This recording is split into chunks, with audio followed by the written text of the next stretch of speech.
You are the quintessential Christian stay-at-home mom, homeschooling your kids, pregnant with your fifth, virgin at your wedding. These guys think that they want the woman I was when I was 23 and Right. can't get, and so then they're angry at women. Yeah, you go around saying terrible things about women. Women do not want to give you more of their time or their energy. Nobody wants these guys. I'm sorry. Like that is an ugly ideology. It's ugly. It's male supremacy. If someone called me a feminist, I would not consider it an insult or a compliment, just a fact. The red pill on this side is the same group of people over here who's the man haters. They just yell at each other all the time on the internet. Meanwhile, in the middle, there's a ton of men and women having beautiful relationships. I would rather have my daughters be single than ever end up with any of the people who think this way. How would you react if you found out that your husband had a Twitter account that looked like this? I'd be shook. You are the quintessential Christian stay-at-home mom, homeschooling your kids, pregnant with your fifth, virgin at your wedding. You're not online because you're too busy raising your kids. Yeah, when I spend a lot of time online, I don't do a good job of real life, so I have to limit it. Yeah. But I'm fair. I try to stay not completely ignorant of like culture and current events, but I am pretty offline. Yeah. I don't think I've updated my socials in over a year. Yeah, you don't really post. No. I have to actually text you to find out what's going on with you. Yeah. And I check in with you like online like once a month. I'm like, oh, catch up. Yeah, I'll see you liking all my posts. Yeah. Like all at once, like way later. Yeah. Gotta schedule my time. So the internet has been talking about you and women like you. They don't know us. There's been a huge backlash online to the sexual revolution and liberalization of sexual norms. And there's a group, I guess you would call them red pill. Okay, so I have heard this term. I do not understand. I know like it's linked to conservative values, but maybe you can explain that to me a little bit better. It's not even really conservative. They're like faux conservatives. They're like these guys who like hate women. Oh, no thanks. And they want to have sex with as many as possible and go online and call women whores. Oh, that's not conservative values. No. And I have a debate on my channel. It's MGTOW versus Tradwife. I saw the title. I didn't get to watch that one, but and I was making this point to him that so they venerate women like you. Like you are like up on this pedestal, the trad wife. They like value like being religious and being virginal and all of this stuff. And they're like, oh, there's not enough women like that out there. Are these very young men or very old men? I would say the 20s. 20s, okay. So just dumb. Yeah. And apparently they have zero life experience because they've never left their house. They're just chronically online. And they've never talked to a woman, never had a relationship. I mean, some of them... I mean, to me, that's incel. Is that the word we use? There's a lot of crossover. Okay. There's voluntary celibates who are like MGTOW, men going their own way. And then there are the involuntary celibates. They want to have a relationship, but they can't do it. Okay. And there's the guys who are successful players, but then like resent the women that they have sex with. Okay, so when they say successful, it doesn't seem like they're successful at marriage. They're successful at getting laid. Is that what we're saying? Like, okay. Yeah. And they say that they don't believe in marriage because women will divorce them and take all their money, even though they don't have any money. Okay. And their the algorithm is just feeding them all of this content about how women are lying and cheating and falsely accusing and doing all these terrible things to men. And so they think that this is what the average woman is like. I see. In their head, and they have no real life experience to compare it to. Yeah. No, I mean, the internet is, I mean, it will ruin your view of the opposite sex. Like, yeah. I mean, I was raised by and I'm married to a wonderful man. Like, I have great relationships with men in my life, but if I get on the internet for like more than an hour and a half, I start hating men like a lot, you know, and I would imagine that there's the inverse of that with men and their experience online. And it's, you need to know real people.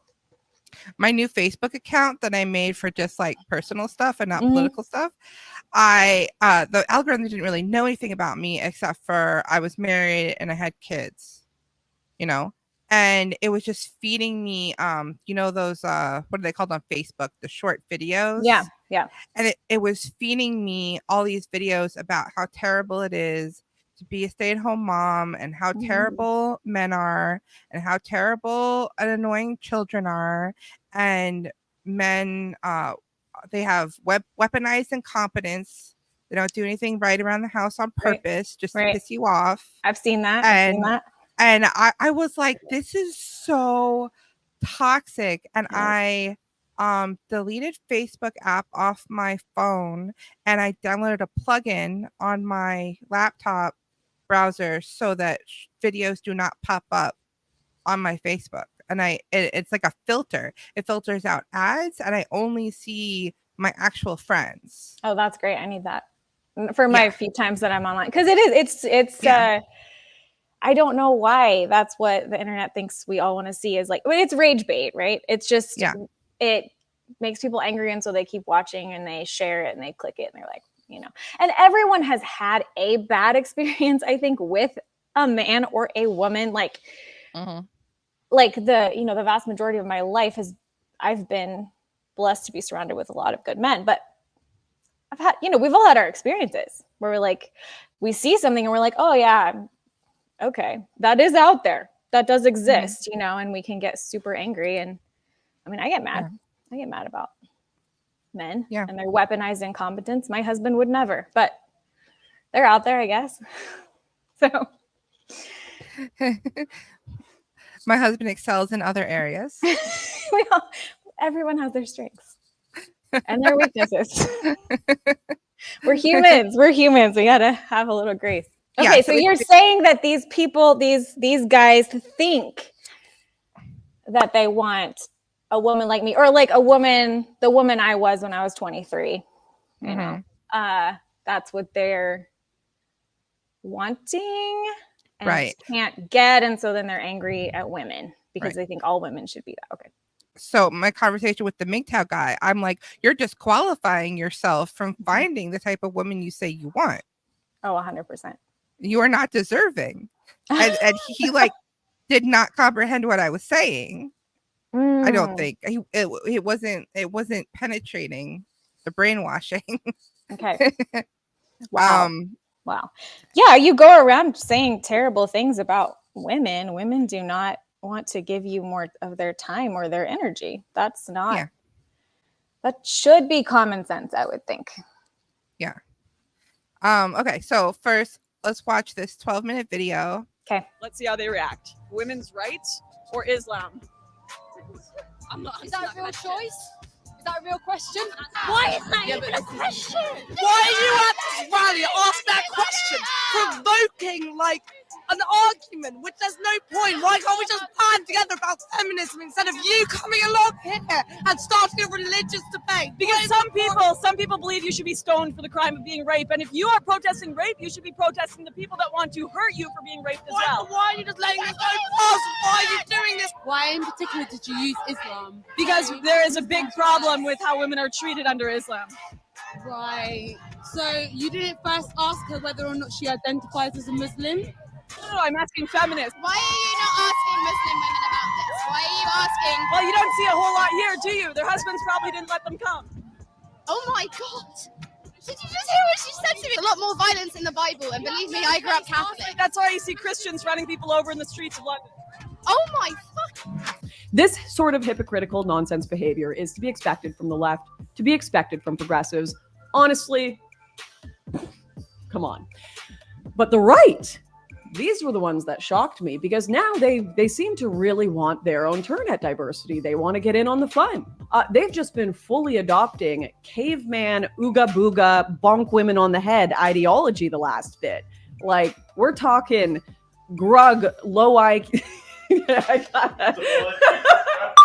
But the strangest thing is, Okay, do you have any thoughts so far? I mean, not. I don't have any dispute with what she's saying. So that was like, I mean, it's concern. That's concerning to me that, when women's voices are silenced, I think that is dangerous. It's dangerous. Mhm. I don't want to live in a society like that. Yep. So I think that was basically setting up like she hasn't changed. Mm-hmm. This has always been her position, but the right, those memes of like the liberal like standing there, and then like the progressive goes like all the way over there. Yes, Like, it's an excellent meme. Yes. So like she stays still, and the right has gone like crazy. Right. Yeah. Right and left have very much just. I'm like, I don't know where y'all are at right now. Like it's confusing. It's very hard to find logical or moderate voices. I feel like the louder the insanity, the more the amplification. So yeah, because the algorithm being moderate is like boring. Right. I'm not gonna get a lot of views here. I'm gonna espouse really normal, very normal, mainstream, like civilized human opinions, I think. So yeah. Okay, let's watch the rest. Okay. That's cheating. Men don't really need a woman. Can't divorce. That's not a real thing. Even though it might be like physically abusive. You gotta endure. I recently decided that women shouldn't vote. Oh, I might like family more than you. So much I have 5. I'm doing this for money. It's all about money to me. now listen, this will That was Pearl Davis. I was the last one. have seen some of her stuff. I had to block her on Twitter because I didn't follow her, but like I would see like people like replying to her, like arguing with her that I follow, and I'm like, I need to block this account because I don't want to see this in my feed anymore. Like she's so annoying. Yes, she wants attention. That's it. Yeah. Like there is no authenticity in that woman at all. No, none. She's like, None. please, someone marry me, please. Okay, you don't have to marry me. Just like somebody be in a relationship with me. I know. She's like, I'm too old to be hot. Like I'm dumb. I shouldn't be able to vote. Like really selling yourself, girl. Really selling it. Yeah. I do not understand at all. That exchange with the one guy who was like, I like family so much I might have 5. That exchange with the pro-life advocate that he had was amazing. I might like family more than you. So much I have 5. Do you think that's a good thing to have multiple families? I think it's good if there's one dad and there's not a bunch of step parents involved, and the dad can be the hero, and those 5 families live a 10x better life than they would have otherwise. Yes, ma'am, I do. But you don't think that it will be ultimately an opportunity for jealousy or disharmony amongst women are always going to be jealous. What's changed I'm not about that? jealous in Women my have been jealous marriage. all the way through time. So I'm not jealous in my marriage. I don't care about your marriage. I'm talking about mine. What my life is going to be. So I don't answer to you. So that's my answer. I'm going to run my situation exactly how I want to. Do you want to have 100 kids? Is that like low key? I'm gonna have a bunch of kids. Yeah, I believe in having kids, man. So there's too many dumbass people having kids. Might as well have a smart person have some. Dude, is Justin low key about to repopulate the world? Kids are awesome. Is Justin single-handedly reverse the declining birth rates? They got all these single women out here talking shit about shit, man. Well, cool. I'll have babies with you. What's up? Why don't you just commit to one and choose to be faithful to her? I'm just not wired that way. I spent my whole 20s trying to fix myself. Thought You're something a was man wrong of with me. self-control. You work out. You do business. Yeah. You can possess your own power and direct it the way you want to direct it. It's not how I am. You think that might be a limited mindset? I think it's none of your business, but I don't want you to think I'm triggered by you. I'm not. Okay. I saw somebody say that, and I think that's interesting. I think you're annoying, but I'm not triggered. You know what I'm saying? No, you are. You're annoying in like this goody two-shoes type way, and that's fine. I'm going to live my life on my terms. Sounds like an ancient way of thinking. Sounds like a very ancient way of thinking. Yeah. I mean, it's not, it's, it doesn't surprise me that plenty of men think that way, because marriage and family requires discipline. It requires self-control. It requires gentleness and focus, and something that if you haven't seen it done well and you think that I mean, it's basically a hedonistic worldview versus like, oh, I need to hold myself to a standard of commitment and covenant and relationship and communication. And you know, a lot of guys are not up to that. They could be. They absolutely could be. That's a choice. Yeah. So yeah, I mean, no thank you. Nobody wants these guys. I'm sorry. Like that is an ugly ideology. It's ugly. Well, it's not nobody. Well, I mean, there are plenty of women who signed up to be what's that guy who was the host of that talent show, and he has like 10 children by 5 different women. Oh, right. Wasn't he married to Mariah Carey for a while? Yes. Yeah. Yeah. Okay. All right. There's plenty of groupies. You're right. There's plenty of women who will sign up, but these are the women that they're going to attract are the women that they're complaining about. Yes. Right. Well, and no, they don't respect each other either. Right. Right. So, I mean, this is a transactional relationship. It is I'm getting something out of you and you're getting something out of me, and neither one of us respect each other. Yeah. And that is not fulfilling. In my view, it's not something that I would find fulfilling. And it is like, eventually, I think going down that road does lead to a significant amount of regret. I mean, there's a lot of ego too. So a lot of people might not admit that they have any regrets, but I mean, it's not an unsurprising outcome, I think, for our culture and where we are and the things that we hold up as like worthy, you know, looks and money and fame, and get as much as you can, right? That's the voice of the world. So solid points. I think, granted, she's giving a lot of credit to Islam. She's giving a lot of credit to the left. This has always been there on the right too. I think it's male supremacy, basically. It does exist in a lot of cultures and subcultures and religious fundamental groups. I mean, I think Islam really codified it. They really have it in there, like, you know, among the more conservative fundamental groups, it's very much like a requirement. But I think this underlying male insecurity is not, I don't know that you can just say all of that is due to Islam. So that's my only like critique. And maybe she's not really saying that it all is. But I think she makes some fair points. Yeah. I think a lot of it is because of the algorithm. Yeah. Okay. Yeah, we're being shaped. We're not shaping the internet. Our brains are being shaped by it. Is she popular among this group? Yes. Okay.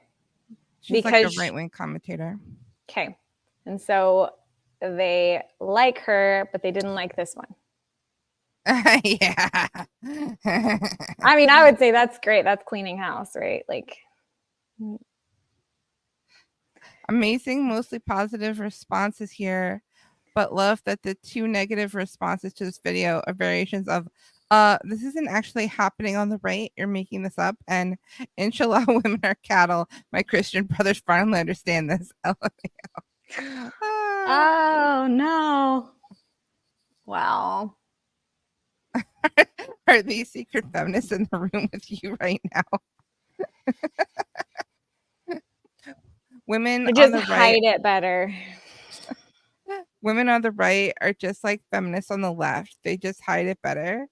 Are these secret feminists in the room with you right now? Are they crawling in your walls, Paul? Wow. Like, imagine like calling someone a feminist, like you're a first wave feminist. How dare you? Oh, right. I know. It's so I did grow up with quite a number of people who critiqued feminism on the regular. That's not uncommon. I mean, I know like in conservative spaces, like, you know, say Rush Limbaugh, was he the one who came up with feminazi?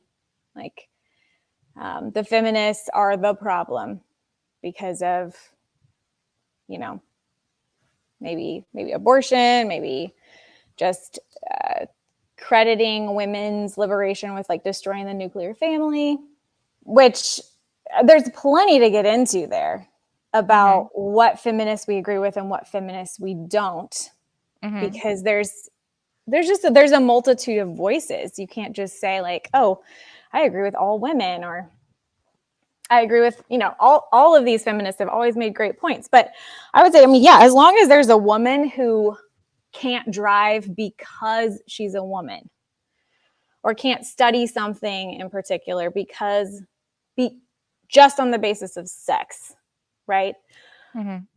I have no problem using the word feminist, because to me it encompasses, it's a big umbrella, and I don't have to agree with all feminists to find my place there in support of women who live under oppression. I support the right of women who are in abusive marriages to leave those marriages. I support their right to fight for custody of their kids. I support their right to work if they so choose. You know, I live my life in a way that makes sense to me and to my family, and that I think is good and holistic and beautiful. Truly, I'm like happy with my choices. But I don't want to assume that every single woman who gets married at 24, like I did, ends up in the same situation that I did. I feel like I won the lottery.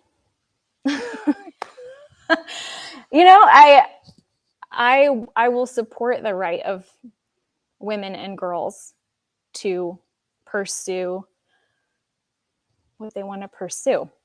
And I can still at the same time say, like, I think it's a great choice to stay home with your young children. I think that's wonderful if you can do it. I think it's good to marry someone who supports that. I think it's, you know, it leaves a great legacy. Yeah. But not everyone can do that. And what we actually do when we curtail freedoms for women is we end up with a really strong divide between classes, I think. Yeah. So, and there's a lot to get into there, but those are just some initial thoughts. So if someone called me a feminist, I would not consider it a insult or a compliment, just a fact. It depends on like what your definition of feminism is. Like, obviously I want women to have the same rights as men. But if you mean the kind of feminist that's like anti-man, anti-children, anti-family, right, then obviously not. And I don't actually think that is loud. Again, those are loud voices. That is not the majority of women. I really don't think so. I think, again, it's the same group of people who's the red pill. Like the red pill on this side is the same group of people over here who's the man haters. And they just yell at each other all the time on the internet. Meanwhile, in the middle, there's a ton of men and women having beautiful relationships. Yeah. Making beautiful lives, making beautiful children. So Yep.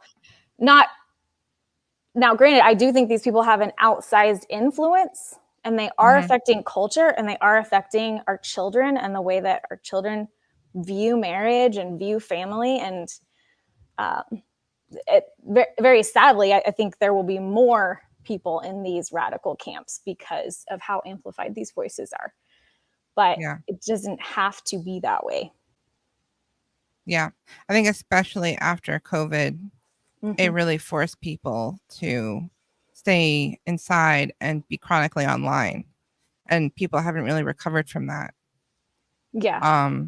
And so, yeah, they're not having real life experiences. They're not touching grass. They're getting sucked into this algorithm. And that's the AI is getting really sophisticated. And on Twitter, you can't even tell who's a bot and who's a real person. Like there could be a large percentage of these women hating and the men hating ones are bots. Like we don't know. This could be funded by China. It's all a psyop. They just want us to hate each other. Stop having babies. You hate each other. It really could be funded by China to bring down America. Yeah, possible. And it's working because our birth rates have plummeted. Yeah, I mean, as they have all over the world, right? Yeah, so. And our marriage rates have plummeted. Divorce is down because people aren't getting married. Right. You can just break up. It's less paperwork. Yep. So that's kind of actually made marriage mean more because the people who are actually getting married actually mean it. Yeah. Because it's so easy to just stay boyfriend girlfriend. Right. Or just a situationship. There's a lot of people that don't even have boyfriend girlfriends anymore. They're just in situationships. Yeah. Which is, I mean, I got out of I got married like before Tinder came out. But like I have friends and I hear stories. And I'm glad I'm not having to date and be out there. Me too. It is such a relief. I have some wonderful single friends and I do not want to be in that boat again. It is tough out there. And there's just there's a lot of people there. Sex is not that hard to get if that's the thing that you want. And esteem, you can get esteem on the internet. You can get a lot of people that like your selfies if you work really hard at it. And you can get a dog. So, real relationships take work. They're worth it. They take work. And if, I don't know, maybe I think rom-coms didn't do us any favors. Porn hasn't done us any favors. People live in a fantasy. When they actually get into a real relationship, they're like, oh, this person did not fulfill every single one of my relationship hopes and dreams. I guess this was not my soulmate. I'm like, well, are you a human?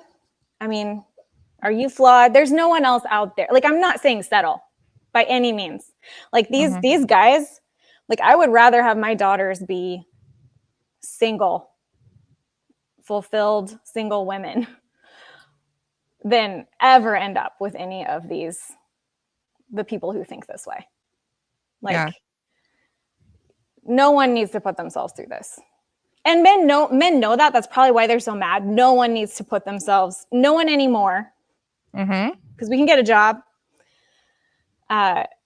We don't have to lean on a man like this. I enjoy being a stay-at-home mom. I'm really happy that I can be right now. But would I choose that at the cost of being with a man this controlling or this dismissive of my personhood or opinions, or it would not be worth it. Yeah. So when I saw this tweet, I sent it to you. And it made me Yes. think of you so much. So Okay, this so guy this says, one. Mhm. men telling other men that they have a choice and not to take whores seriously for a relationship really pisses off women, even on the right. And Lauren says, even every woman I know in real life, especially women I know who are highly religious and prudish, would immediately call all their friends hysterically sobbing, wondering if they should call the police to break up with a guy if they discovered he had posts like this online. And Okay. I wanted to ask you, how would you react if you found out that your husband had a Twitter account that looked like this? Oh my gosh. I couldn't imagine your husband. Oh. He is so sweet. No, I couldn't either. I'd be well, it wouldn't go down passively. That's for sure. I'd be shook because I wouldn't have seen it coming. That's for sure. Yeah. No, like you don't do this. You don't do this. This is not okay. And yeah, any man who is calling anybody a whore on the internet doesn't deserve the internet. I don't Banned. get off. Like no. And I mean, I guess I don't totally understand her like call the police to break up with a guy. Is that like just an exaggeration, or is she like thinking, oh, this is a dangerous person? No, we call the police to break up with people now. What do we do? Okay, you're too sheltered. You don't know about this. But what you do is you call the cops and you're like, hey, I'm gonna break up with my boyfriend. I need you to come here and stand here. Oh, because he might kill you. Yeah. Oh, fair. I've never done that, but I've had friends who have. No, yeah, and if you're in a relationship where you're afraid for your life, yeah, that's valid. Okay, that is what crossed my mind, but I was like, I'm not totally sure, like if that's where she's going. The cop will just stand there and watch you pack up your stuff. Make sure you can get out. Right. Yeah. I mean, yes. If you ever see a hint of violence in a man, get out. Yeah. Yep. As of today, I'm no longer going to try to explain this concept to people on X Twitter. You are either existing in reality or you are not. Will not remain bogged down in this land of delusion in which all of this behavior isn't terminally woman scaring in the real world for good reason. Highly antisocial, and honestly, it weirds out well-adjusted men in the exact same degree. Not going to partake in this defund the police tier commentary around the 19th Amendment. So like repealing the 19th Amendment so women can't vote. Definitely have heard that one before. We are having a glow up from weird gender commentary. My bit has been said onwards and upwards. All silliness, all absurdity. Go outside. That's solid. Yeah, no, repeal the 19th is ridiculous. Like, what delusionary world are these people living in? Yeah. That's insane. No, we're not going back. Yeah. And I don't think men understand how much women are sensitive to this antisocial cues. Like women are always looking for red flags because the best way not to get murdered or seriously hurt or anything is to just peace out at the first sign of any antisocial behavior. It's true. My radar is broken. Aw. No. But women like you tell women like me, what are you doing? But women like you have a functioning radar. And so like it is somewhat what you grow up with, I think. Although, I did grow up around some folks who were fairly highly controlled, I think. Some kind of highly patriarchal stuff. Like the Duggar type stuff? Yeah.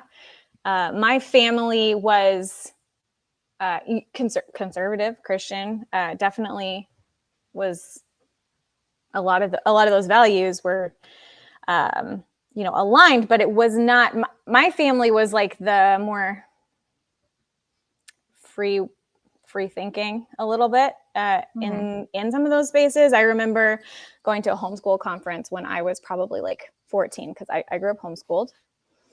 And I remember picking up a book there. I want to say it was like Vision Forum, maybe, was the organization. It's now defunct because I think the founder ended up having an affair with a nanny or something, like men do. So confident with these guys. I know, it's like I conservative values. I'm so committed to my beautiful wife of however many years and our beautiful children, and whoops. Okay. But I just remember reading this book, and it was about stay-at-home, or reading just even a blurb from this book, and it was about stay-at-home daughters. So the concept was, yes, right, that as a woman, your duty until you are married, because when you get married, you serve your husband and you serve your family, your offspring. But that until you are married, until that opportunity comes your way, it is your role in your household to serve your parents, but even more specifically than that, your father. And I remember as a young teenager, this weirding me out big time. Mm-hmm. And I even took it to this concept to my parents.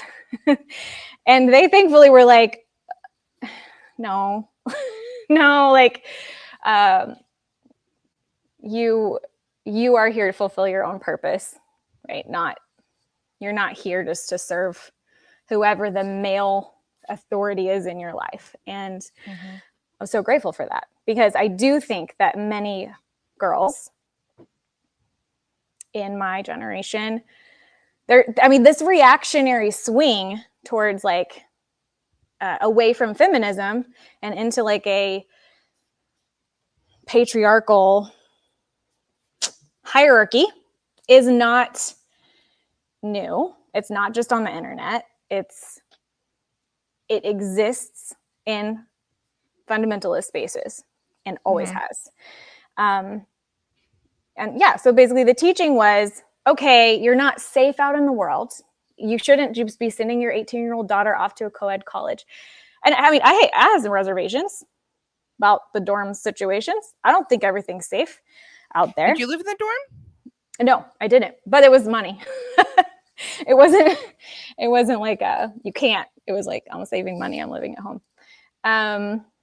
So, but just this, like, the world is always dangerous for women. It is strange to me that men will say out of this, like, the same breath, men are so dangerous that women should not be unsupervised. Women must be protected. And at the same breath be like, because men are so bad, men must be in charge. Yeah. And I always found that just incredibly confusing. I mean, I think what they mean is men are strong. And so men should take charge. Good men should take charge over evil men.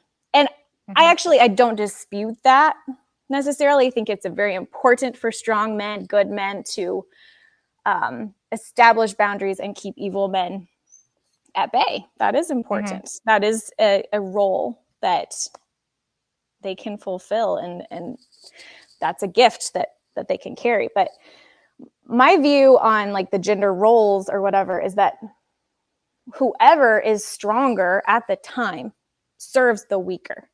And I think that's a Christian principle, that you lay down your life for whoever is in your care and keeping. So I'm mama bear, right? Like, I'm the one on guard for my kids 75% of the time. That's my job. And I will do it. I will do it fiercely. My husband is also in that role for our kids. And sometimes he's in that role for me. But I think in a spiritual sense, we take turns with that role for each other. Like we take turns being the strong one. We take turns being the weaker one. We take turns protecting and exhorting and like speaking truth to each other. So to say like, just by virtue of your sex, like by your virtue of your masculinity, this puts you in a position where the authority belongs in your hands. That is a natural thing, but it is not it's not supernatural. It's not evolved. It's not, actually, it's not, I don't even think it's the way God intended. I don't think that's the way God intended anything. Like, you know. And the Jews have the concept of your spouse being the partner that you lean against, that you're kind of arguing with each other. You're pushing on each other. You're trying to make each other better. And that way the building remains standing because there's this adversarial force. Now, if you know, the human being there was only one human being. There was Adam, and he had the male and female in him. Okay. Then God saw that it can't work out. You have to have two people. It's called what we call in Hebrew ezekonegdai, someone who's a helper who's against you. Sounds like a contradiction. How could a helper be against you? Right. I'll give you a perfect example. The other day I was driving. I was in a rush to get home. And I'm with my wife, and I was going in the middle. I was sort of doing something a little not so. My wife says, "Listen, you're gonna get home 2 minutes earlier. It's not worth it because if you get stopped or something happens, it's not worth it." That's someone who opposed what I was doing, but at the same time helping me. She guided me back onto the right path. So God needed a second set of eyes, a second mouth to guide each other. The women who just literally guided their husbands into the right way, and some who did, and the other way also, men who guided the wives in the right way. It's just that second set of eyes. A few years ago, I got like a whole bunch of books about like being a proper Christian wife. And I read all of them, and I hated most of them. Yeah, most of them are really bad. And I got that out of my system in high school. And they were like, never criticize your husband. Always be submissive, do whatever he says. Even if you know that he's making a mistake, just quietly watch him do it. And I think that is a terrible mistake. Yeah. No, I actually read a book where the woman said they were buying a sofa together. And she literally said, like, she wasn't going to tell him what color she preferred. Like, she could see that he was like leaning towards this one because it was like a little cheaper, and she really liked the other color, but she felt like she shouldn't even say anything because he's the head of the household and like whatever. I'm like, it's your house. That's your sofa. Like, you can say what color you like. And so, but her point was like, when it got delivered, it was actually the color she had wanted. And so like God rewarded her submissive attitude. And I was like, oh my gosh. Like, I mean, if you're with a dangerous man, I see that as like, okay, keep your mouth shut. That's a survival skill. Yeah. Okay. That's not a healthy marriage. That's not healthy communication. So, I mean, I love the picture that you're talking about of like the leaning on one another, supporting each other. You're building the house by your differences, by your your individual strengths. Coming together. Like 1 week I was drinking alcohol every day for some reason. And my husband dumped it all out in the sink and said no more drinking. And I said, legit. You know, was he being like this terrible controlling husband? No. Because if he's the one drinking too much, I'll dump out his alcohol and say no more alcohol. Yeah. He's actually like looking out for you and looking out for your kids. Yeah. And it's absolutely necessary to have boundaries. Yes. And for spouses to have some semblance of control over each other, because we're not our own. We belong to each other. Right. And his actions affect me and my actions affect him. And we're not individuals anymore. And we get to have a say on what each other do. But it needs to be, we both have that. It can't just be the man telling the woman, and it can't be the woman just telling the man, and the man's completely browbeaten and just sits there and does whatever she says. Sure. And that does exist in our culture, and people have seen it and they're reacting against it. So yes, I 100% agree with that. Yeah. Like there's people that will sit there and watch their spouse abusing the kids and say, well, I don't want to have an argument and stuff like that. And it's like, I will absolutely, like, that was my mother's attitude. My mother's attitude was very much like, I'm going to side with my husband 100% of the time. I'm not going to criticize him. And I picked up a lot of toxic beliefs about relationships. And so I ended up in an abusive relationship. Like you met him back in the day. And he left holes in my walls. And I didn't have that like recognition of red flags like women like you do, because I had been so acclimated to it. I thought that I needed to be quiet and I needed to not say anything, and that I just needed to do whatever he said. And then when I finally broke up with him and I realized that like all these dumb beliefs I have are not serving me. Yeah. And so I tried to go in a different direction and I started speaking up way more. Like with my husband, I am way more likely to argue with him and speak up than I was with my ex. And like a really good example is my biological dad. He was a really dangerous driver. He would drive too fast, run stop signs. He like was not being careful. And my mom would be like in the passenger seat, scared, being like, slow down, you know. And he would be like, you can't tell me how to drive. I'll drive how I want. And then luckily she wasn't in the car. He got into an accident and died. Yeah. So she had to suffer the consequences of his actions. And he didn't have life insurance. You know, and that pretty much ruined our whole lives. Yeah. Because he wasn't willing to take direction from her. Right. And so it was when I made a list of things I wanted in a husband, it was on the list being a good driver. And like when I see like people complain about, oh, my wife's such an annoying backseat driver. And it's like, so she might be saving your life, bro. Yeah. Yeah. Like it's a minor annoyance that could be saving your life. And I really appreciate that my husband never gets annoyed about it.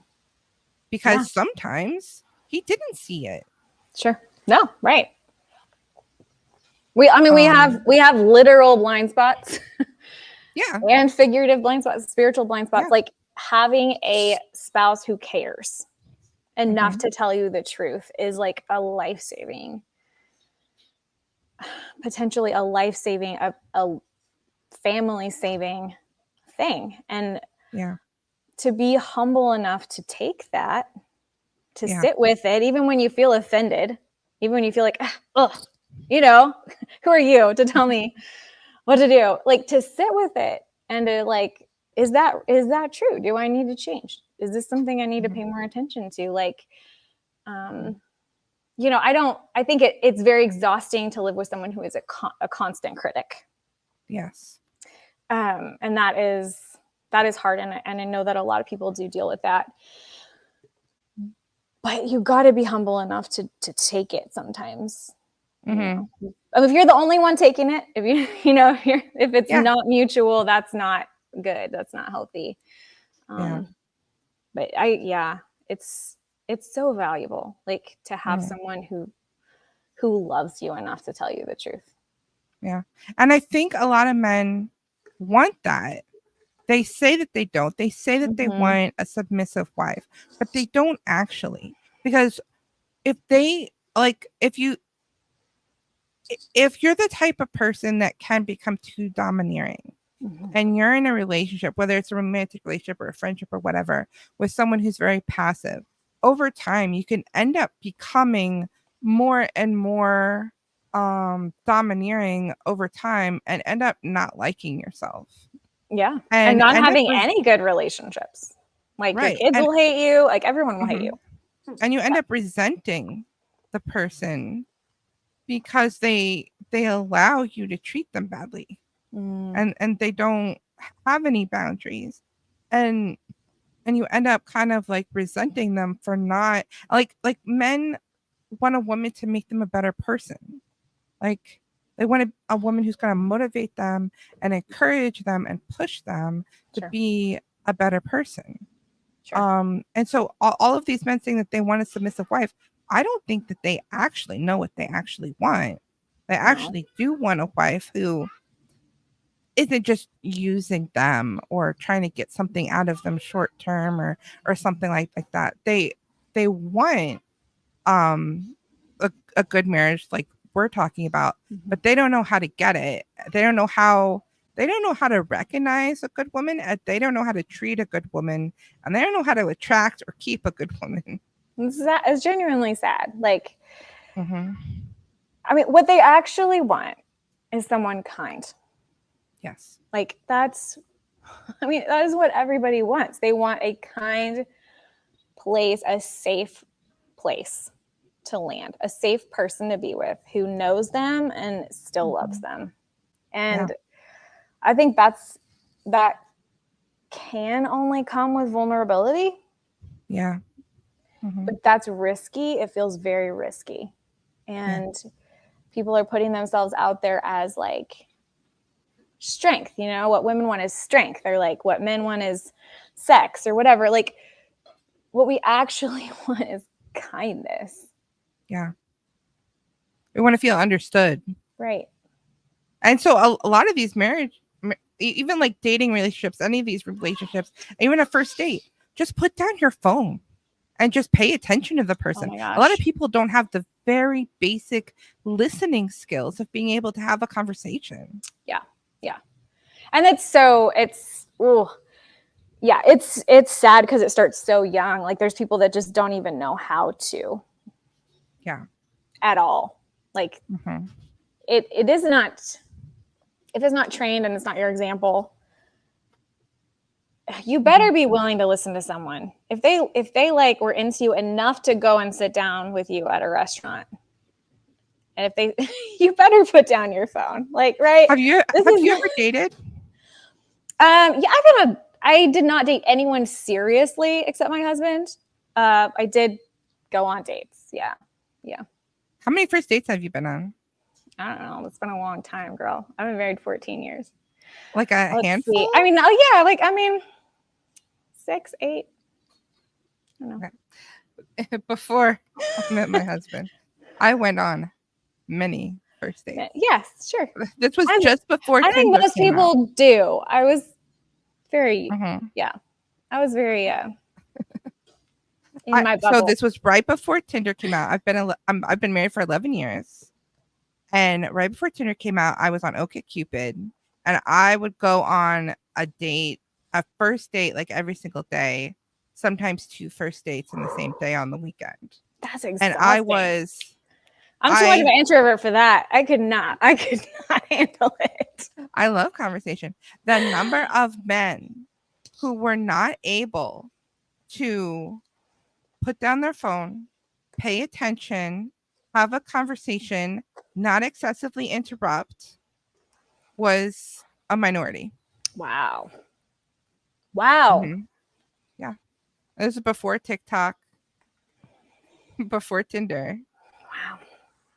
And I'm sure I was dating nerds in like the nerdy demographic. But like a lot of these guys, like they told me they hadn't been on a date in a year. Okay, so I mostly dated musicians and philosophy majors.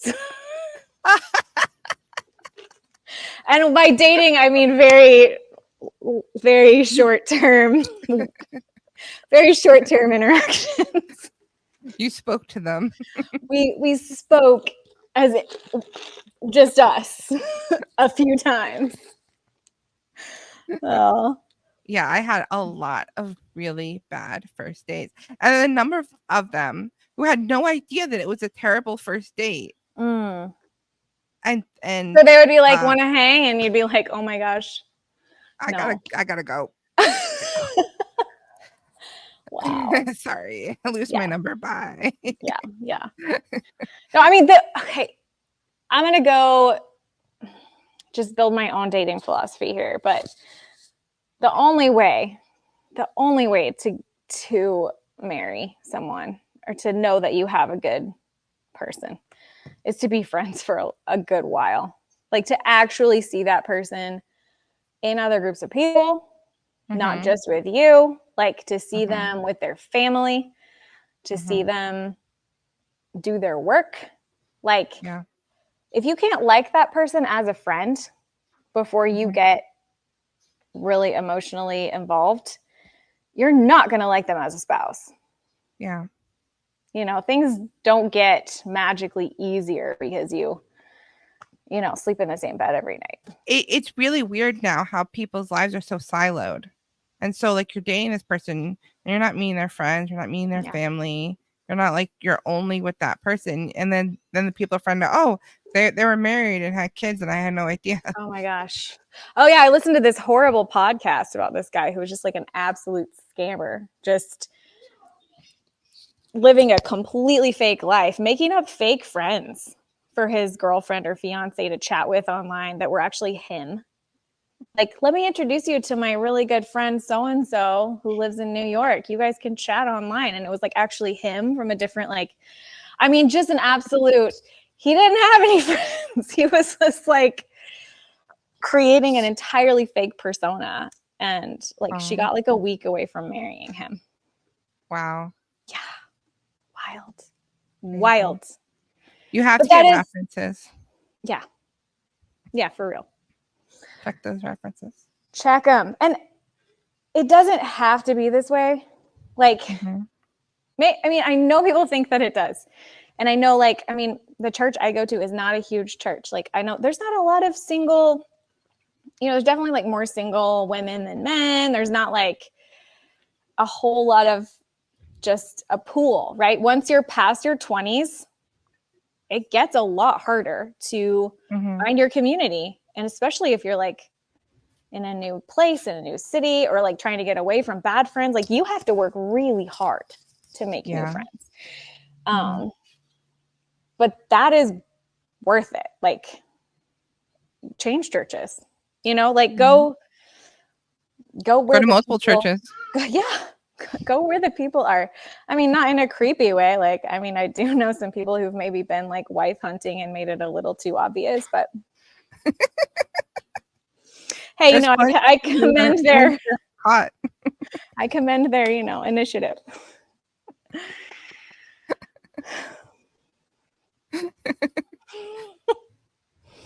Yeah. I mean, I don't know. I escaped online dating completely. So I definitely had I was in that AOL Instant Messenger days. So it was definitely like, hi, you're cute. Let's trade handles and chat. But it was not like, my husband was the first guy to ever ask me out in person.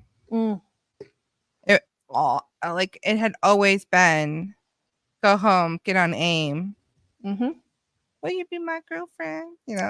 He actually came up to me in a group of friends, that was talking. They came up to me and asked me out and then got my number and then later called me. Hey. And I was like, why is my phone ringing? I was like, hello. We never communicated over text message or anything like that. There was never an online relationship component to our relationship. Now, we'll text each other because one's upstairs and one's downstairs or something like that. But we're not having a whole conversation. We're just like, but please take out the laundry while you're down the there. Garbage, right? please. Yeah. Your messages change a little after you've been married a while. Yeah, we're not having whole conversations. No. That's great though. I mean, that's so great. And that's commendable that he was like bold. And what's not cool is the guys who like think that because they took initiative they deserve something, right? Oh yeah, the guys who get aggressive when you turn them down are really scary. And it's there's this weird phenomenon where if a guy asks you out and you say no and they just take it really well, then you're like, actually, can I change it to a yes?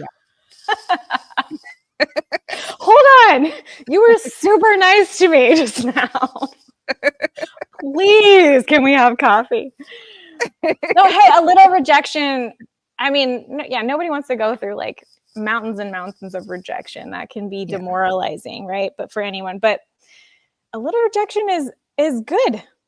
It's okay. It just, man. And I don't know. My mom was always, she always gave the advice, like, if you can, as soon as you can tell you don't want to spend your life with this person, just stop.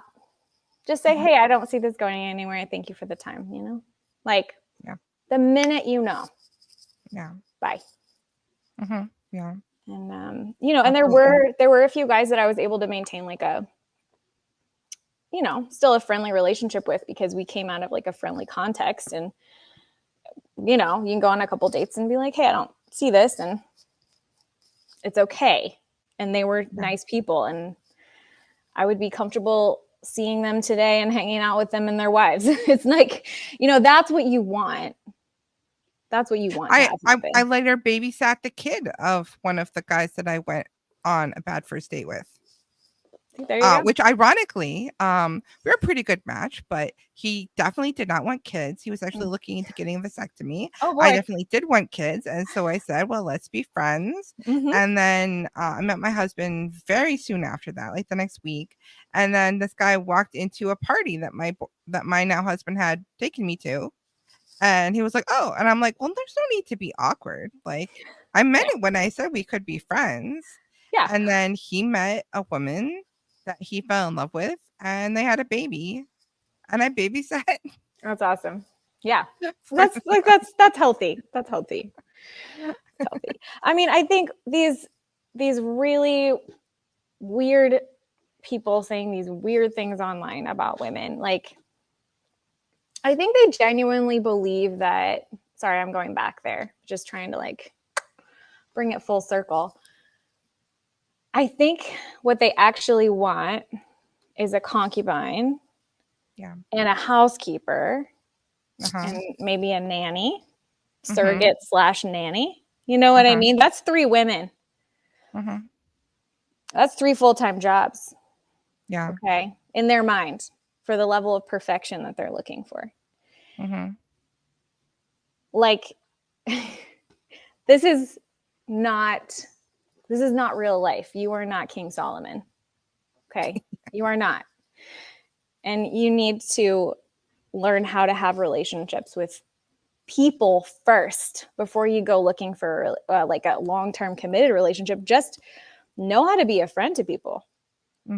Just know how to be like courteous. Learn your manners. Learn how to not make everything about your personal political view. And your ego. Right. Don't stalk off mad every time someone disagrees with you or call them a name. Okay. Like, you should have learned this in the 4th grade, but you didn't. So you have to teach yourself now, or you will be so lonely. You know, there are plenty of people out there. I think that like in their heart, they want to build a legacy. Like, they want a family, they want a legacy, like, but they just don't know how. And I mean, I think women can tell them very clearly that insulting women on the internet is not how you start down that road. But, or like, and they can't even hear it. They're so brainwashed. What they hear is, you should be okay with promiscuity. And it's like, that's not actually what we said. No, I said be a nice person. Be a nice person. I really do hate the double standard too, though, on the sexual liberation thing. It's so unfair, and it's so damaging to treat like a woman's virginity as some kind of prize. Like, a true conservative man would also be chaste. Right. Exactly. Yes. It's you go about holding yourself to a higher standard. You have grace for other people. Doesn't mean you have to marry everyone. Doesn't mean that you don't have anything in your, like, there's things that are deal breakers for you, and that's fine. Yeah. Okay. But like, if you are holding yourself to this like low standard of morality and having this exalted set of expectations, like, you will be so dissatisfied. Like, this is not going to work. Even if you were to get it. Yeah. Like Steven Crowder. I am online a little bit. Even if you get Have you seen the video? I have. Made me so mad. The way he was talking about, is this how you treat the men? Is this you being a worthy wife? The men, right? The men, not even like me, your husband, right? But the men, like, it's my job to like be subservient to all men. I mean, And even serve your dog. She's below the dog. Yeah, he's just a power tripper. But that's what a lot of these people are, right? It's like what I actually want is like love, compassion, kindness, blah blah blah. But I think the dark side of that is no, actually, I'm gonna go the power angle, right? Because you can't make someone love you. Yeah.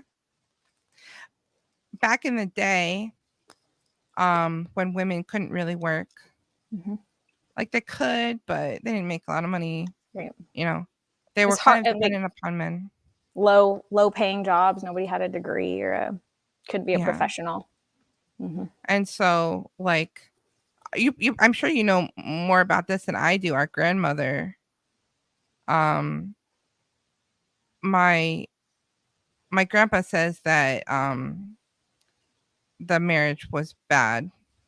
So I've heard, pretty bad.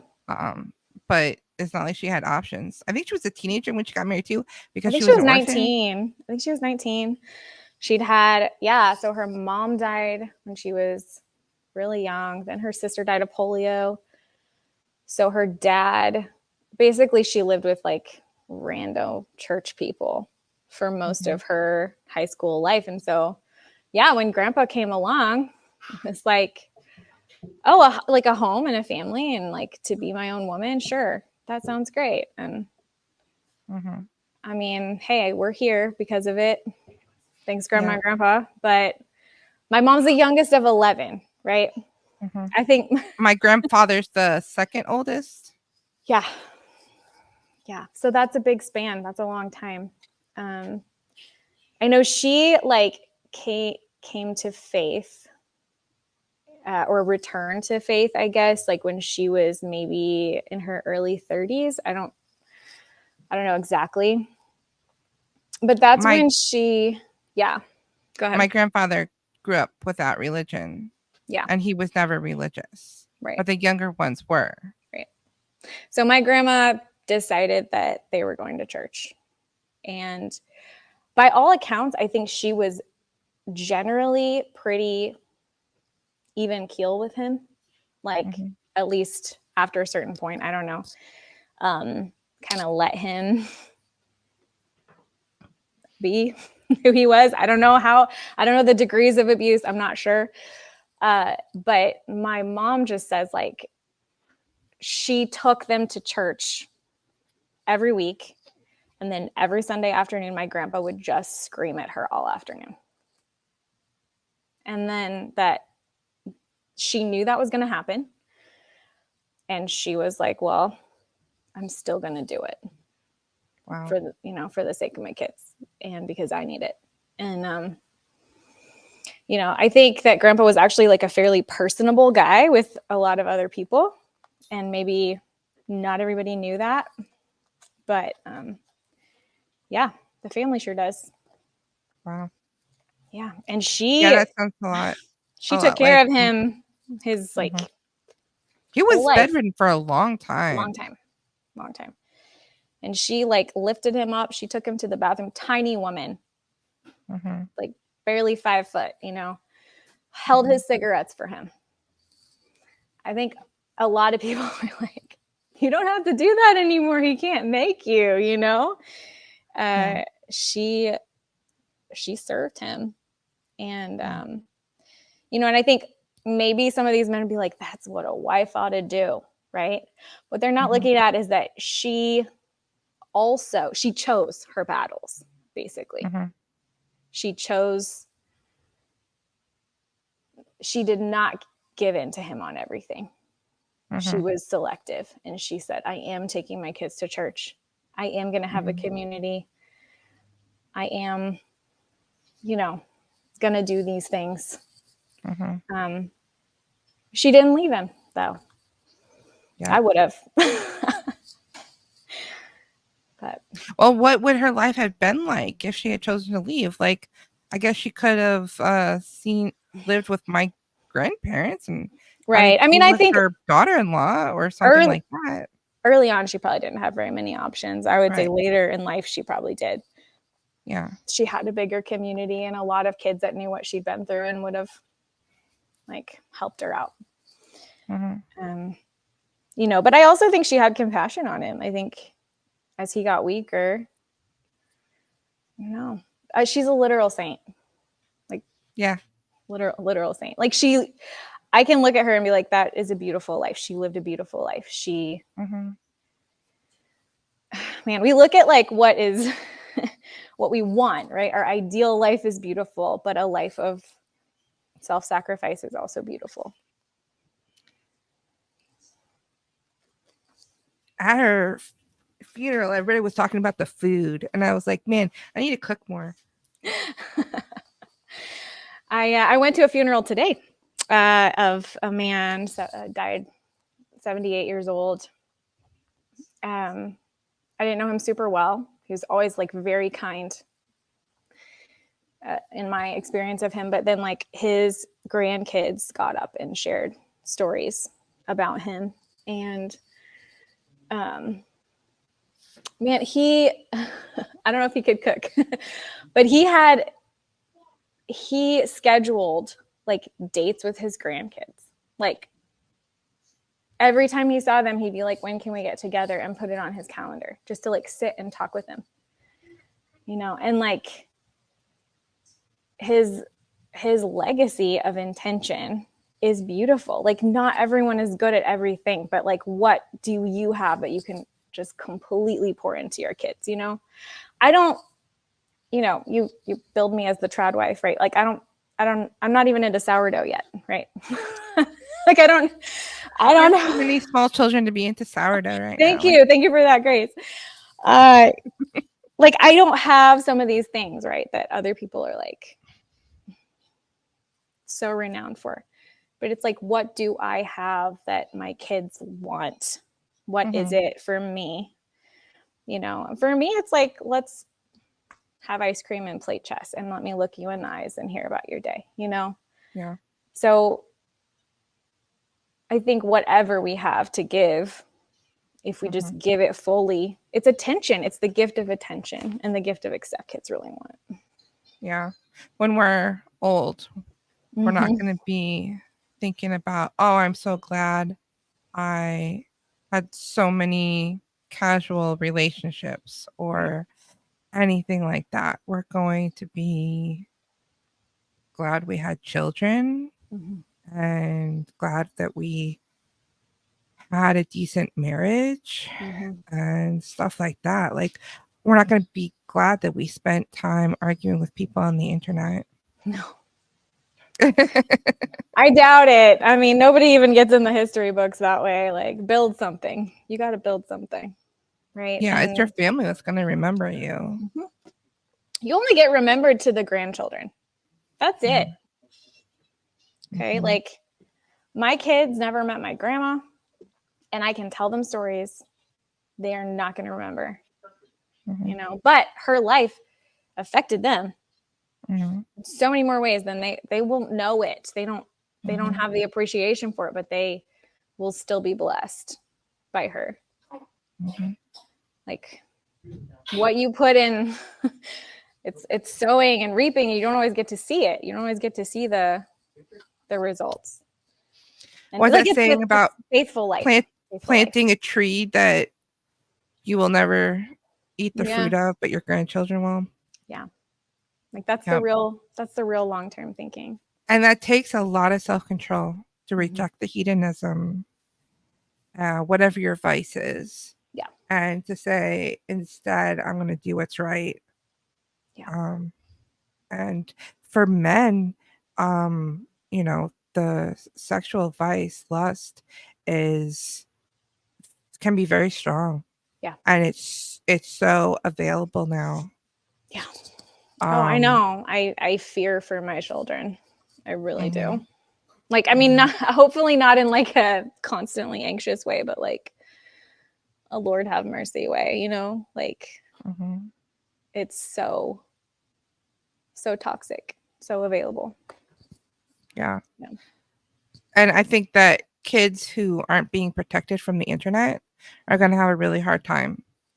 Like we got to grow up without the internet. I didn't get anything but faster than dial up until I went to college. Same. Yeah. So like I'm playing solitaire. Like, I don't know what you're talking about with YouTube. I play solitaire and Minesweeper. The good old days. And then my mom, of course, she'll be like, no, the good old days were me running around on the farm barefoot. Like, what are you talking about? Yeah. But yeah, no, I agree with you. The internet is destroying people, destroying children. Yeah. It doesn't, like, we know the drugs are bad and stuff like that, but then there's the things that seem normal and seem okay. It doesn't seem like a big deal. And then you just kind of get sucked in and you don't realize, like, we're the first generation that's like realizing like how destructive these things could be. Video games too. Even if you're playing first-person video games, you're not even interacting with other people. They can be very addictive. That's what happened to my ex. He became addicted to video games. Yeah. And he got so bad he stopped getting up to go to the bathroom. It's like wild. Yeah. And so wow. When I met my husband, I said no video games. And he used to play. And I said nope. And he was like, okay. Yeah.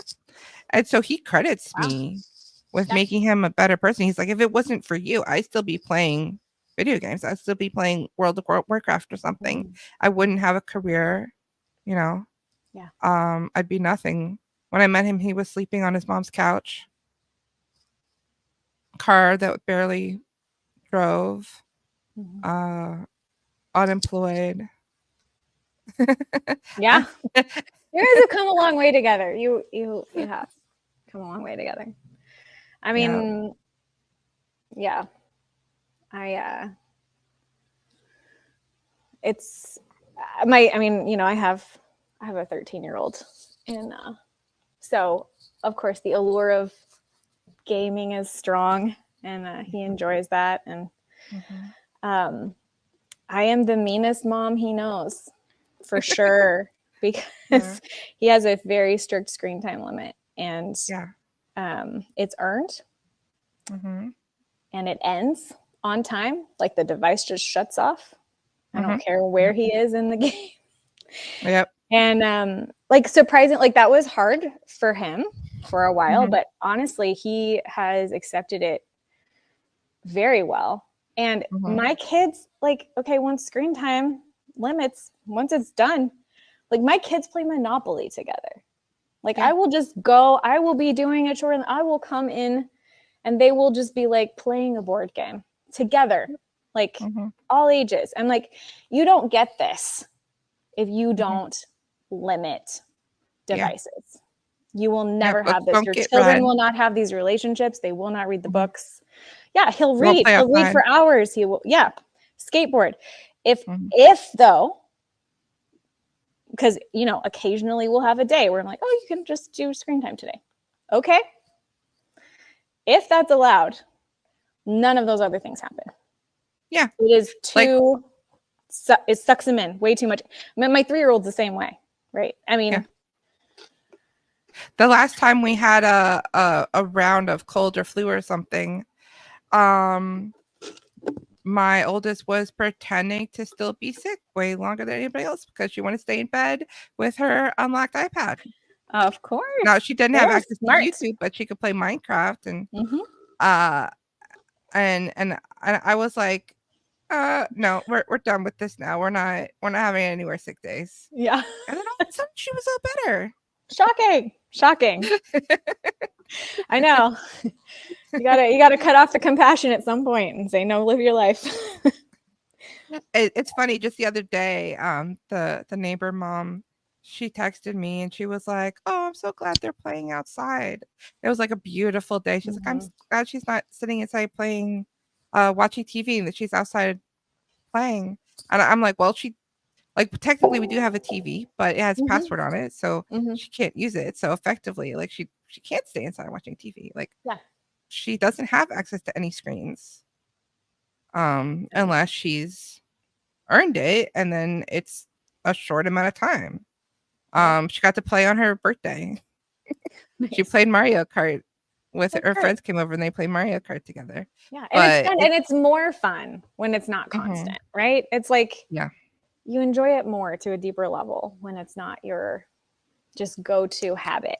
And it's a gift. And like boundaries on kids' entertainment is a gift to them because it requires them to think of good ideas. I need boundaries too. Like my husband and I have parental locks on each other's devices. That's great. So like timed stuff or like or else I'll stay up too late. I won't get sleep. Then my whole next day is ruined. I bet I'll spend all day online. Guilty. Done it. Yeah. I'm like, I can't control myself. I'm addicted to this. I need help. So I set it up and he did the password.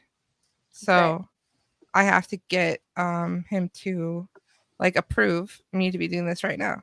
Because usually my window is from 8 to 10. So the kid's bedtime is at 8. From 8 to 10, I have screen time, and then that's it. It turns off at 10. Yeah. Oh, and I have to go to bed. That's good. That's amazing. That's wonderful. I mean, and obviously it would be fantastic if we could all keep ourselves in check 100% of the time. But that is why we need community and that like accountability, knowing that you need it is a really healthy thing and asking for it. Like, I think everybody needs some of that. Yeah. So, yeah, no, I mean, it comes down to like your own personal responsibility. Like the codes are there to keep, they're good boundaries, right? They're wisdom boundaries, but we do not all have the same vices, right? We definitely have to, like, the Holy Spirit shows you, you know, as a believer, like the Holy Spirit like highlights these areas and he's like, this is where I'm calling you into maturity. I may be working on this person in some other way. They may not see this or this may not be their issue. So stop looking at them, you know, and obviously when you're married, your spouse's vices hurt you and you have to like deal with them. I'm not saying that, but like it's that, you know, plank in your own eye versus a speck in someone else's. And like, you have to have enough self-awareness to be like, this is my issue. I'm going to own it. I'm going to ask for help and, you know, and get healing. Okay. I have to go really soon, but like I had two thoughts kind of bubbling up and I don't know if they're fully relevant. So do what you will with this. You were talking about being Catholic. Have you read G.K. Chesterton yet? One of his books. So orthodoxy is probably like, I mean, he wrote a lot of stuff, but orthodoxy is one of his more well-known ones.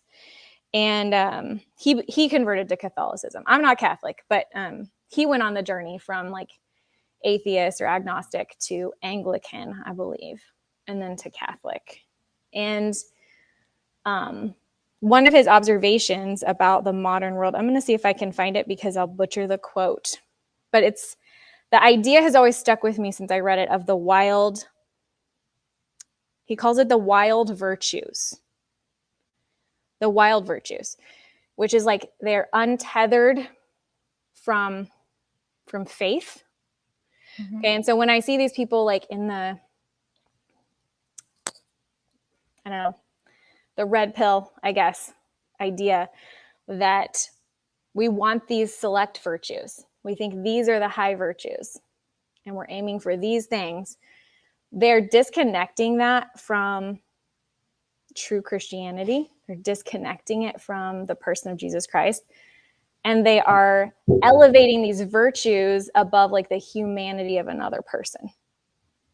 So this, like, we want this, we want whatever it is, virginity or the homemade bread or the, you know, whatever. Don't shake hands with another man. Ridiculousness. They're elevating these like list of things above like the humanity of another person. And I do not think that we can understand the value or the worth of another person until we actually understand that every person is made in the image of God. Mm-hmm. Without that, we will be constantly devaluing other humans in terrible, terrible ways.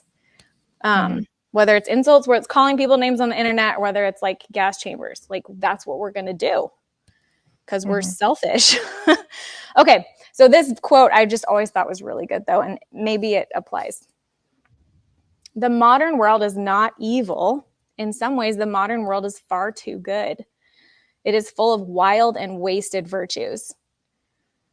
When a religious scheme is shattered, as Christianity was shattered, as Christianity was shattered at the Reformation. So obviously he is going his Catholic way here. It is not merely the vices that are let loose. The vices are indeed let loose and they wander and do damage, but the virtues are let loose also. And the virtues wander more wildly and the virtues do more terrible damage. The modern world is full of the old Christian virtues gone mad. The virtues have gone mad because they have been isolated from each other and are wandering alone. Thus, some scientists care for truth, and their truth is pitiless. Thus, some humanitarians only care for pity, and their pity, I'm sorry to say, is often untruthful. So that's a good one. Sure. I think, and then it kept going and going, and then we got the woke stuff. And they're just extreme, just like not forgiving people. Like there's like now there's this culture of like, oh, somebody said something in their private emails 10 years ago that I disagree with, banned forever, unforgivable. And it's like, whoa. Right. And how people have this attitude of like, oh, this person did something that you don't like, divorce them, ghost them, stop being friends with them forever. There's no forgiveness. And it's just like, and then everyone ends up like walking on eggshells because you never know when the rules are going to change and the thing that you were always doing is all of a sudden not okay. And it's just it's like virtue separated from like humanity or like worth. And Jesus said to forgive 99 times or 70 times 7, which I think 70 times 7. Also some like that, numerical significance. Can't remember what it is right now. But if someone's sorry, it's basically infinity. Forgive them. Yeah. You know, it's the unrepentant sinner. Yeah. And so there was this girl with bright red hair called Nala, who was an OnlyFans creator. Okay. So basically porn. Sure. And she recently had a conversion back to Christianity. She was raised Christian. And she went on the Michael Knowles podcast and had a long conversation. I think she's genuine, but a lot of people think that she's faking it, that she's just grifting. And they basically have this attitude of once a whore, always a whore. And you can't. Well, they haven't read their Bibles. Yeah. And then there's a lot of Christians who are like, you are not practicing Christian values, because these aren't Christians. These are non-Christians who kind of want to have those Christian values, but not all of them. And they do want to have this sort of like woke style crusade against behaviors they don't like, but it's just a different set of behaviors. Yeah. Right. We're picking the ones that we're comfortable with. Right. Oh, that one makes me too uncomfortable. You can't change. You're not allowed. Or even if that she one, is making it. I mean, we gave Kanye a chance. We gave Kanye a chance for a minute. He didn't. He disappointed us. He But that's let us down. But That's Okay. on him. That's not on us. No. And if It's not and if our Bella place. It is faking it, literally not our place. yeah, It is none of our business. Like, yeah, bless, go forth, be well, yeah. be healed, live your life. I hope like, she makes more money being a Christian grifter than she did 100%. as a porn actress. Even if she is faking it, Yeah. I don't care. I still want her to make more money. That would still be a better reflection on our society for sure. Yeah, and That if would she be can great. influence others, even if she's not sincere, if she can influence others away from that lifestyle, Totally. then go for it. Like, I don't see the harm unless she comes in and says, I'm a Christian, actually porn is fine. Then I'd be like, okay, well, that's a problem. But that's not what she's saying. She's saying, Right. don't do this. Right. She's actually, I mean, that is the definition of repentance, right? I was going this way. I thought I was wrong. Let's do the 180. That is what repentance is. And like, man, Jesus loves that. He's all about it. I don't see anywhere in the scripture where that would be, where he was like, well, we'll give it a year. We'll see. You know, like, he's like, come on, like, you're welcome. Join the kingdom. Like, I'm coming to your house today, Zacchaeus. Like, he did not even wait for Zacchaeus to give that money back. He was like, I'm coming to your house. And then Zacchaeus gave the money back. Right? Like, we should celebrate. We should celebrate that anytime we see it. So, and it also reminds me of the parable of the lost sheep. And the sheep that were never lost or jealous. Like, how come you're so happy and celebrating about this one lost sheep that was found? Yep. That's over and over in the scripture. Like, God is, his heart is for the people on the margins. Like, I mean, I definitely would be in the older brother camp, right? In the parable of the lost son, the prodigal son. I'm the older brother, right? I didn't leave. Yeah. I stuck around, you know? And, you know, he's all jealous. He's like, why did, why are you killing the fattened calf for this guy who took all your money and ran? And the father's like, don't you know, like, everything I have is yours? Like, it's already yours. Like, it's a blinded mentality. It's a scarcity mentality. Like, oh, God doesn't have enough for us, faithful. Like, he's abundant. He's more than enough for the faithful and the returners. So, like, don't have to live in that skeptical space. Yeah. What was your second thought?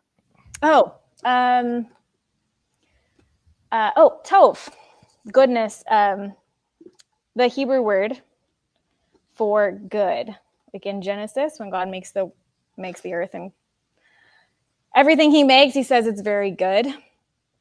The word is tov. And it's more than like, it's not just like, this is pleasant or this is beautiful, which those are in there. But the root of it is this functions. This works as it is intended to work. And so, like, the goodness of God, and, you know, I would say is like fully revealed in Jesus Christ, is function, is like saying, he made me good.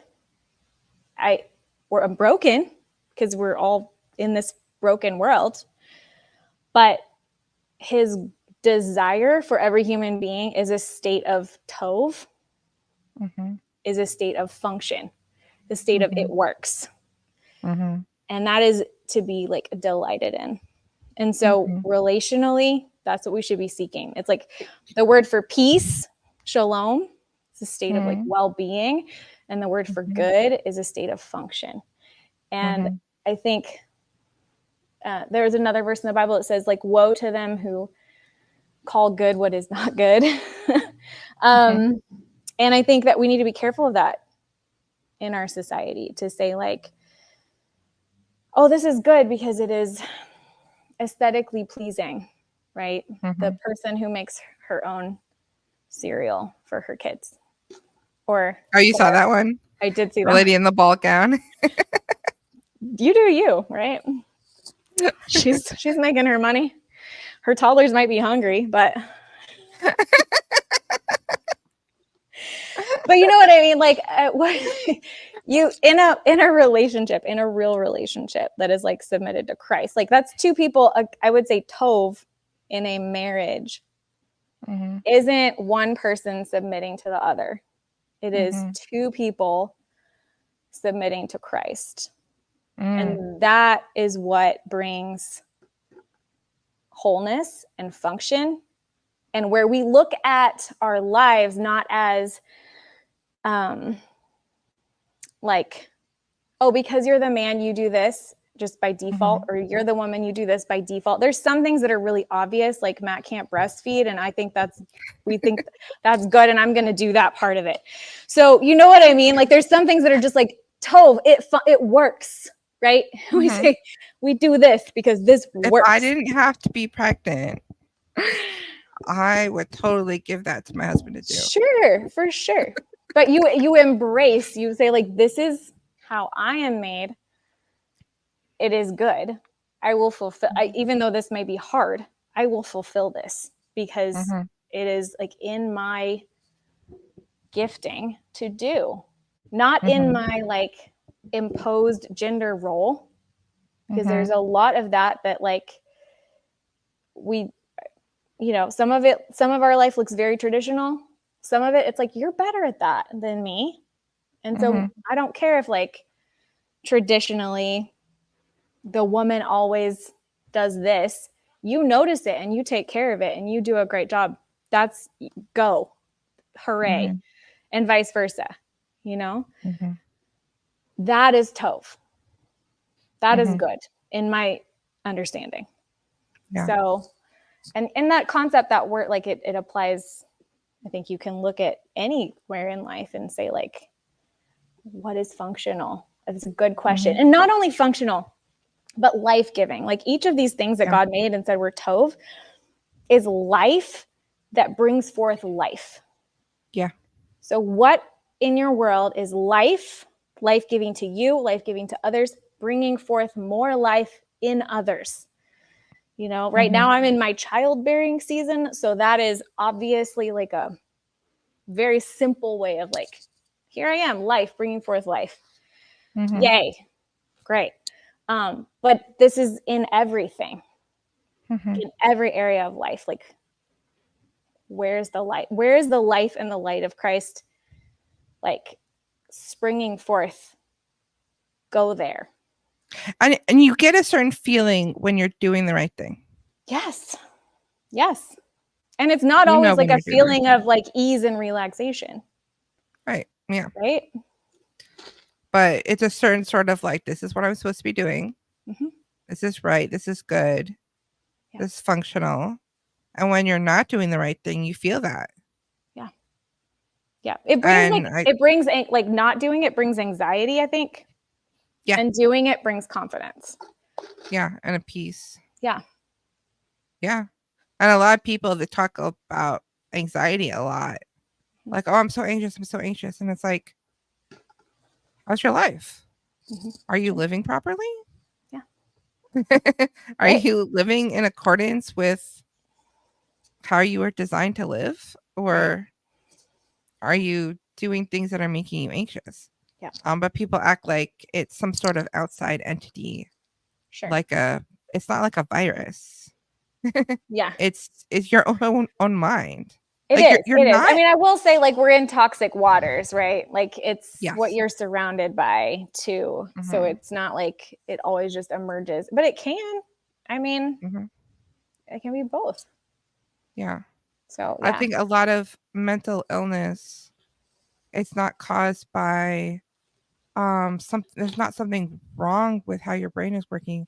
There's something wrong with your life. And you need to fix that. Yeah. And medication is just putting a Band-Aid on it and allowing people to continue living in a way that deep down they don't want to be living that way. Yeah. Yeah. And well, it forces us to accept stuff we shouldn't accept, kind of. You know what I mean? Like to be like, oh, the problem is in you. And if we get your chemicals right, which I'm not saying there aren't chemical imbalances. That's very real thing. But like, if it's you're the problem, we got to fix you. And like, it actually can keep you from looking around and being like, no, that's off. Like, there's a lot of Christian women, religious women who that's exactly their thinking. Their thinking is, I'm not supposed to say anything. I'm supposed to be submissive to my husband. I'm supposed to allow him to treat me any way I do anything.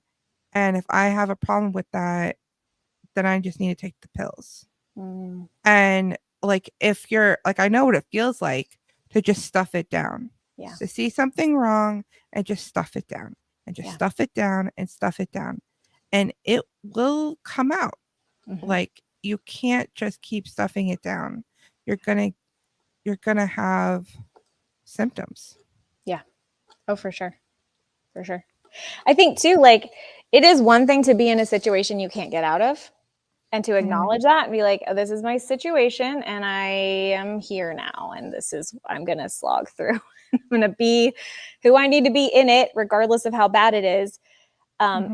There's a difference between that and just denial, to be like, it's okay that it's this way, or like, it's fine. Like, it's not fine. You can say, this is terrible and I'm going to live through it.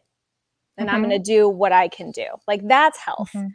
I'm not saying everyone should stay in their terrible situation. Like, hear me, but you know. Oh, and this whole idea that like, you're not allowed to get divorced. You're allowed to get divorced. You're not allowed to get remarried. Yeah, right.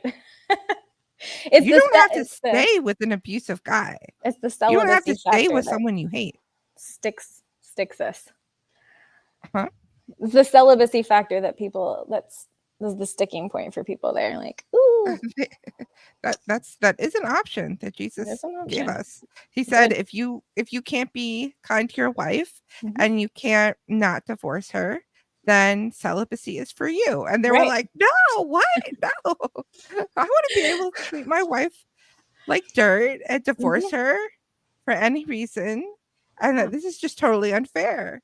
And he said, your hearts are hard. You have hard hearts. Yes. So the Catholic Church, you're allowed to get divorced. They just won't perform. They won't remarry you. Second marriage. Interesting. Yeah. So in the interview, when we were like, "Yep, we're both on our first marriage," I'm like, "Oh, thank goodness, that'll make things way less complicated." Yeah. Well, I know. Very glad to hear that. I know Henry VIII didn't like him for a reason. So. It's kind of funny that England didn't go like right back to Catholicism. They were like, no, we're gonna stick with this religion that the guy who like murdered his wives.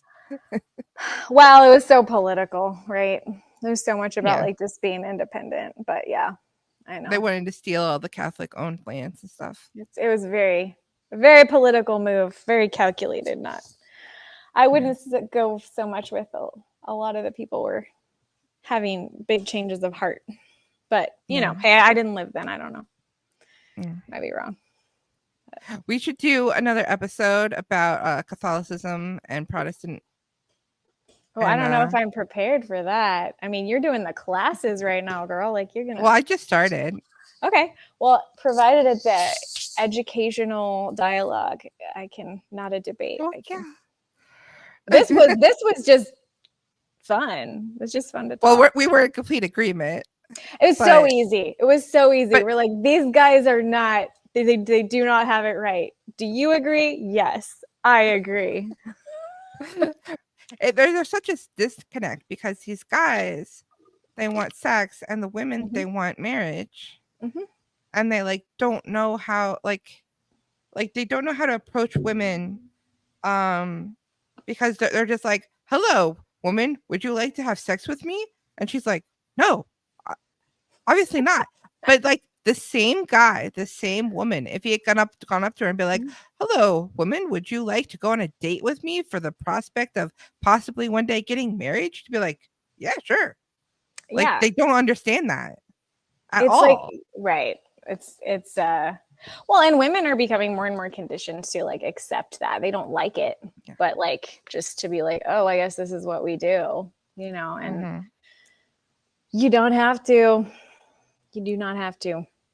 And if But that's if the you're- only kind of men you know, like, or women you know, like, please expand your circle and maybe try to in real life spaces.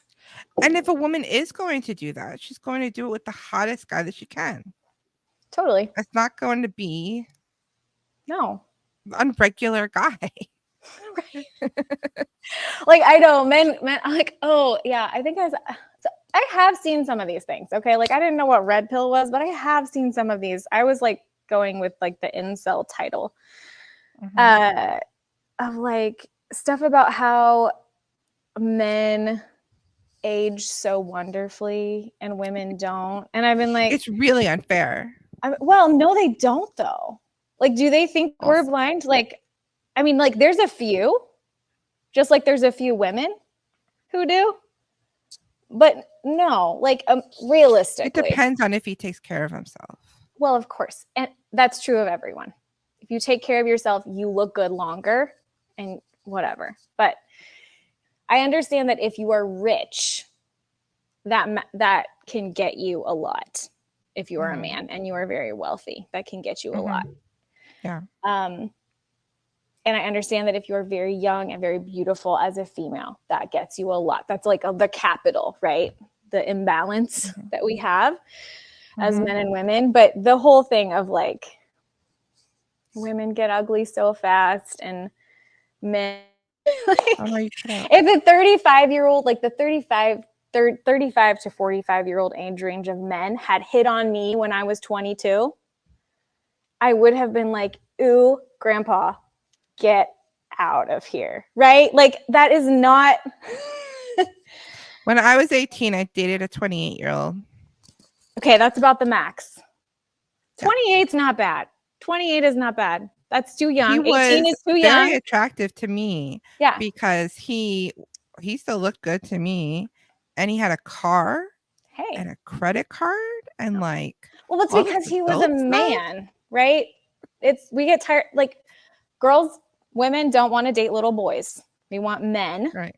Okay. I don't want to date a 40-year-old. I am generalizing so badly right now. Like, I feel like I've been very measured the whole time. And now I'm just going to. All women are like this and all men are like that. I'm going to completely generalize and just shoot my credibility out of the water. But I mean, I think like men who are saying like the women, like, I want a virgin in their 20s, like, that's it. If you are not a virgin in your 20s, sir, within a 5 to 10 age range, that still like, or have a beach house and a separate sports car for her to drive herself, then you can pretty much just jump in a lake. Like, I don't know where you're getting this, that women are going to be super attracted, young, I don't know where you're getting this. It's delusional. But like most of these guys, they're going to go bald and they're going to get fat. Totally. And it's okay to be fat and it's okay to be bald. It's not okay to be fat and bald. It's not okay to be fat, bald, and mean to women on the internet. I mean, come on. Like,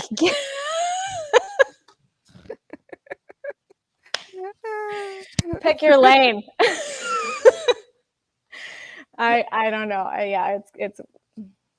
It is delusional. So bless them. I mean, not bless them. I hope they get healed. They need healing. I want to see the MGTOW guys, the players, the incels, all of them, and the lonely women in their 30s who never got married, the cat ladies. I want them to get together. I want the crazy feminists and the MGTOW guys to get together and get married. And maybe you can have a baby or two before you get too old. Just go for it.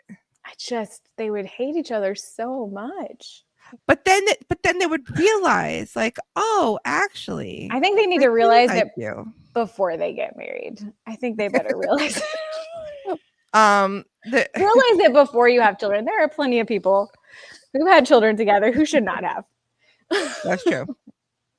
You should like each other before you have children. You should at least enjoy each other's company, for crying out loud. Do not procreate if you cannot stand this person. The number of women who are like, "Man, I'm just gonna get a sperm donor," and it's like, no, don't do it. I just want to like go on record and be like, it is okay to be single. It is okay to be childless. It is fine. You can be, and I'm coming from like a Christian space where I think a lot of people have put a really big emphasis on marriage and family as like a super exalted thing. And it's a beautiful life. I'm for it. I'm living it. But there is nothing wrong with you if you're not married. There is nothing wrong with you if you're celibate. It is in the like rejection of other humans though, as like valid, that is dangerous. You know, you need community, whatever that is. And I think, you know, in the Catholic tradition, of course, there is like the monastic tradition, and you know, they have the nuns, the monks, the community. And like that is something that we've kind of lost in our society, is like the fellowship for single people. The sun came out and it's like, oh, so bright. Just like blinding you, that there is like a space for, and even within, you know, within the church and community, there should be like space for all, like there's couples, there's people who can't have children. There's people who have tons of children. There's people who are not married. All of these are like, okay, you're gonna be lonely sometimes. Some people are lonely within marriage sometimes. Like this is part of the human experience, and it is valid. My lighting is so weird. It's like super. Yeah, you have like a giant sun glare. I have to go. Thanks. All right. Thanks. Okay, Bye. Bye.